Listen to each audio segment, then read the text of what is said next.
Donc, Oui, on peut on a voir répondu.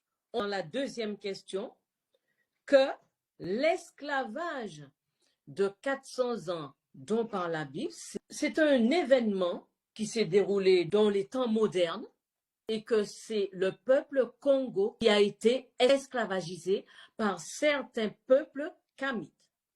Alors non, pas esclavagisés par certains peuples kamites. Ils ont été attrapés, d'accord, vendus par ces d'accord, peuples kamites qui se sont enrichis. Ensuite, déportés par, on parle des fils de Javan. Les Javans, ce sont en fait des Japhétites. Et l'histoire a encore été tue. Ceux qui se font appeler juifs, d'accord, qui sont fils d'Ashkenaz, on va dire c'est l'ethnie la plus importante de ce qu'on appelle, ceux qui se font appeler juifs, et qui sont des Japhétites. Ce sont ceux-là, en fait, qui vont prêter, qui vont organiser de manière matérielle, d'accord, la logistique de la déportation au travers de navires négriers. Et il faut savoir une chose, c'est que, eh bien, les navires négriers que les Édomites ont utilisés pour pouvoir déporter nos ancêtres vers les Amériques et les îles appartenaient tous à ceux qui se font appeler aujourd'hui juifs, mais qui n'ont rien à voir avec la lignée sémite. Il faut que ça soit clair dans la tête des gens. Même si un mensonge est répété 1 milliard de fois, il n'en demeure pas moins qu'il reste toujours un mensonge. Est-ce qu'on peut rappeler, Belouka, pour notre peuple, quand tu parles de Japhétite, est-ce qu'on peut rappeler que le patriarche Noé avait 3 fils, c'est-à-dire Sem, donc nous sommes les Sémites, Cam, oui, les Kamites, et Japhet ou Yaphet, quand tu parles de Japhétite. Voilà. Troisième question, quelles sont les conséquences négatives pour nous et qui sont positives pour nos ennemis? Les conséquences de cet état d'esclavage des Israélites judeñens au Congo, de notre peuple, sont très graves dans la mesure où une malédiction contre soi n'est jamais positive. Quand tu prends une calotte ou une bonne fessée de ceinture ou un coup de bâton, je ne pense pas que tu as envie de sauter sous les toits et dire aux gens que tu as été béni parce que tu as pris une bonne calotte. Non. Mais qui dit négative pour les Israélites, donc pour notre peuple, nous les Congos, dit positif pour les autres peuples. Le livre de Romains 11, verset 1 à 2, l'apôtre Paul, Paula, P-O-L-A, qui veut dire mouillé, qui parle. Que dirais-je donc? Est-ce que Congo a rejeté son peuple? Non, certes, car moi, je suis moi-même israélite, donc Bénin et Solélé, de la race de Baala et de la tribu de Benyamoun. Congo n'a point rejeté son peuple qu'il a connu dans sa préscience.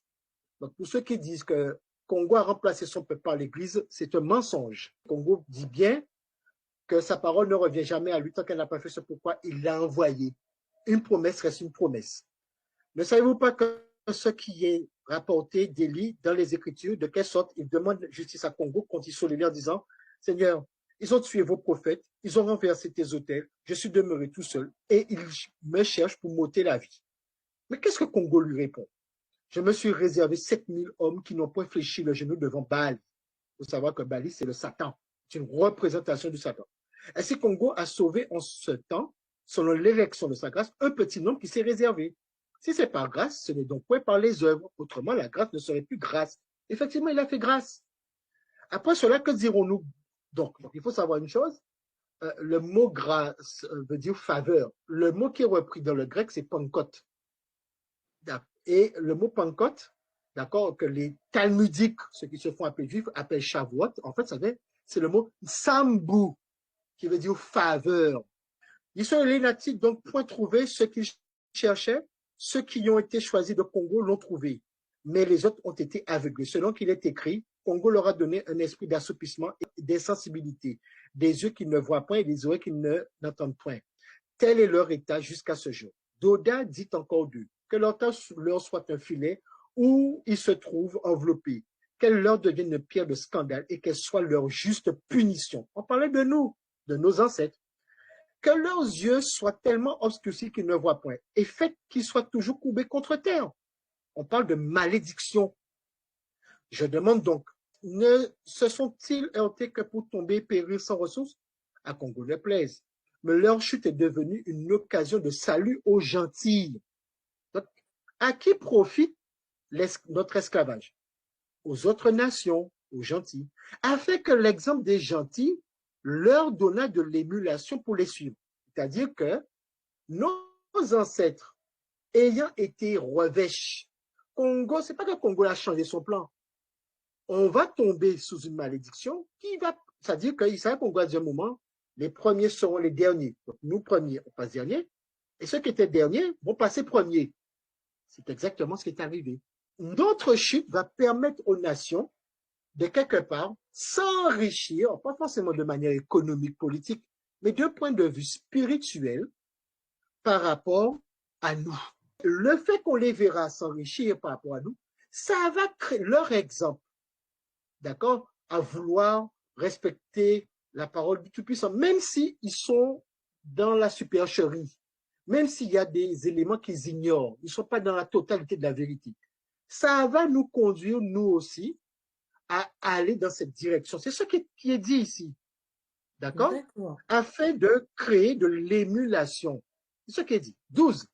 Si leur chute a été la richesse du monde, si notre esclavage de 400 ans, mais aussi il faut penser à ceux qui sont restés sur le continent et ils n'ont pas été esclavagés, ils ont été colonisés. Donc, ils sont aussi dans une chute. D'accord? Donc, si notre chute a été la richesse du monde, et si le petit nombre auquel ils ont été réduits a été la richesse des gentils, combien leur plénitude, c'est-à-dire notre relèvement, notre rétablissement, enrichira-t-elle le monde encore davantage? C'est-à-dire que lorsque Congo va nous ramener à notre première place, il va nous restaurer, il va nous racheter, restaurer, il va nous replacer dans notre terre. Ça va aussi toucher le monde. D'après ce que tu dis, nos frères congos qui sont sur le continent, ils ont connu la colonisation.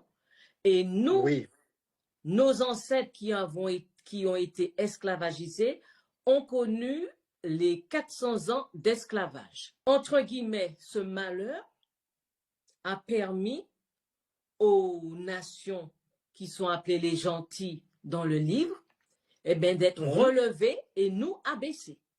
Notre abaissement leur permet en fait de s'enrichir. Lorsqu'on lit Deutéronome 28, versets 15 à 68, on ne voit qu'une longue série de conséquences négatives pour nous. Cette conséquence négative, elle est due à quoi? Verset 15 dit, de Deutéronome 28, si vous ne voulez point écouter la voix du Seigneur, votre Zambé, et que vous ne gardiez et ne choisissiez pas toutes ces ordonnances et les cérémonies que je vous presque aujourd'hui, toutes ces malédictions fondront sur vous et vous accableront. Lorsqu'on est accablé, on est comment? On est courbé. Donc ça a été une malédiction pour nous. Non, c'est pas que ça a été, c'est une malédiction. On la vit toujours. On la vit toujours. Hein? Les conséquences négatives pour nous, sémites israélites, judéens au Congo, maladie, pauvreté, déchéance statutaire au niveau des nations, racisme anti-noir, mépris, vol, viol, non-possession de nos biens, injustice sociale, économique, religieuse, éducative, professionnelle, juridique, perte de nos racines et de notre histoire identitaire et spirituelle, meurtre, désunion, dispersion, sans terre fixe, perte de nos us et coutumes, perte de notre force physique et spirituelle, perte de notre spiritualité, perte de notre confiance en nous en tant que peuple, etc. de choses. Et pour les nations, conséquences positives sont plus pour nos ennemis tels que les Édomites, les Arabes musulmans, les Talmudiques, c'est-à-dire ceux qui se font appeler juifs et qui ne sont ni sémites ni israélites. Certains peuples kamiques qui se sont enrichis grâce à la capture et à la vente de nos ancêtres aux Édomites occidentaux. Donc, conséquences positives pour les nations, nos ennemis qui vont bénéficier de l'apport de notre sacerdoce de peuple élu avec les religions dites judéo-chrétiennes, d'accord, et les vestiges laissés par nos ancêtres, les enluminures montrant les vrais Israélites que en 2024, Vladimir Poutine a montré à la face du monde. Ceci est un acte de vérité envers Congo et envers le peuple élu. Le véritable sauveur, qui est un noir,